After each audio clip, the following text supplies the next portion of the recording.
When there's a breakup, it's exceedingly hard, especially if the person is young. Why? Because the relationship represents the whole future. They know there are other people, but it sort of feels like the whole world is shutting down. Breakups, what's happened is the person is no longer available in time and space. The brain has to think that the person is gone in time and space.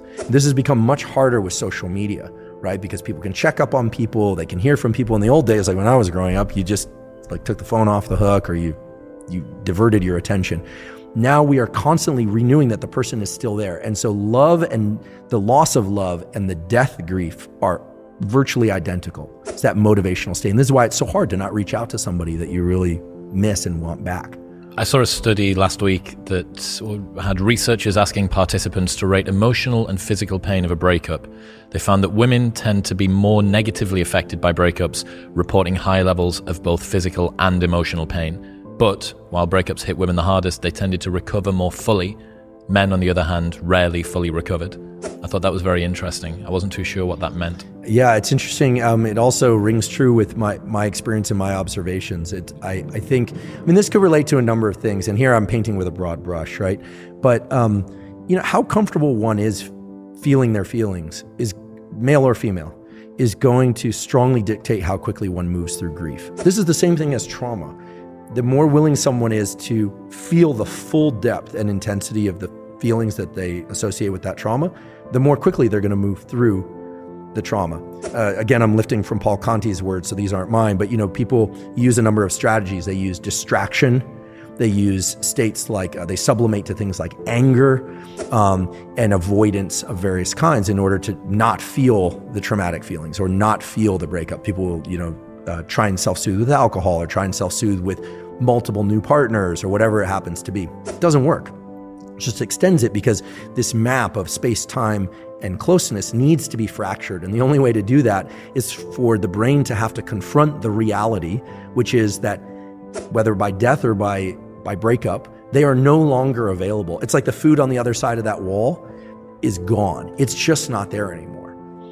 Or that the food that was accessible, now there's a wall in between and you will not get through it. And you can see this actually in animal studies that are kind of hard. They're actually very hard to watch. You'll see the animal perseverate, literally damage its own body trying to get through a barrier to something it's highly motivated to see. People do that post-breakup. They usually do that by talking to everybody about the breakup, which is its own form of perseverating on the motivation. What did I do? What did I do wrong? This and that. And some of that analysis is healthy, some of it's not.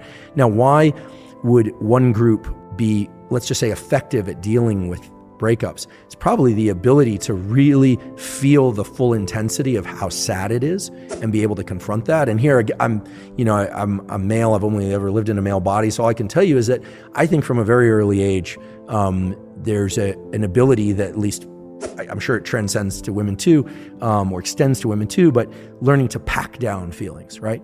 And so when are we really talking about when we're talking about pack down feelings? I'm not a psychologist, but what we learn is top-down control, forebrain to autonomic control. It's the same thing like, I don't want to jump off the high dive, or I don't want to do this public speaking, but I'm just going to force myself. I'm going to David Goggins it, right? Grief is an autonomic state. We say it has valence, has negative valence, but it's high levels of autonomic arousal with a negative connotation, because you can be high levels of autonomic arousal with happiness, right? You can be very alert and aroused and happy, very alert and aroused and sad. It's very alert and aroused and sad, and yet we learn how to tamp that down. What is tamping down? It's reducing our heart rate. It's going to work each day, being a functional human being. There's a lot of that, rather than allowing ourselves to, sob uncontrollably into a pillow. Some people are better at this. The late Steve Jobs was a big proponent of scream therapies. He used to go up into the hills behind Stanford. He actually still owns a property back there. He was really into, catharsis, cathartic release of internal state that he felt would allow him to return as a happier, nicer person. He was also kind of well known for screaming at people in the office. So he obviously had a lot pent up inside. So I think the better that we can lean into the emotional states that we fear the most, but in a controlled way where we're not harming ourselves or other people, the better. The more that we try and avoid that, and we try and sublimate or just, and I've done this, so I'm speaking from experience, I would use the anger or the sadness from an experience to just work 10 times longer, 10 times harder, to just get that much more focus. You're taking that autonomic arousal, that narrow aperture and that energy, and you're putting it onto something that moves your life forward. So in some cases that's good because you still need to function. But it can give you here I'll just say, it gave me the illusion that I was working through something because you get all the accoutrements and rewards of hard work.